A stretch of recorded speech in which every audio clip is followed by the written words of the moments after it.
Vyhrievacia podložka Thermosoft EMI. Obsah balenia: 1x diaľkové ovládanie, 1x pumpa, 1x používateľský manuál, 4x náhradné tesniace krúžky, 1x ovládacia jednotka s konštantnou teplotou, 1x vyhrievacia podložka na matrac.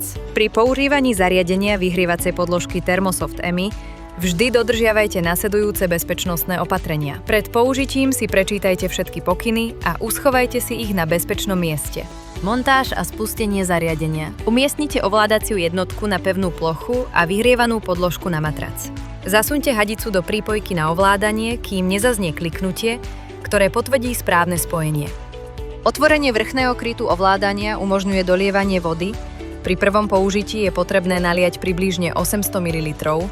Nádobu zatvorte, založte kryt na ovládacej jednotke a pripojte ovládač k napätiu. Po zapnutí zaznie krátke pípnutie a rozsvieti sa displej. Ak je vody nedostatok, zobrazí sa blikajúca ikona a ozve sa prerušovaný zvukový signál. Vodu doplňte. Používanie s pomocou diaľkového ovládania. Batéria do diaľkového ovládania nie je súčasťou balenia. Dokúpenú batériu založte do ovládača. Krátko stlačte tlačidlo napájania na diaľkovom ovládači, na displeji sa zobrazí aktuálna teplota. Režim spánku. Krátkym stlačením tlačidla Sleep na ovládači alebo na hlavnej jednotke aktivujete inteligentné riadenie teploty počas spánku.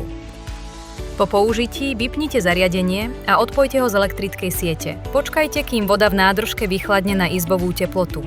Otvorte veko nádržky a odskrutkujte uzáver na napúšťanie vody. Pomocou pumpy stlačte výpustný ventil a nechajte vodu vytiecť. Vyhrievacia podložka Thermosoft EMI.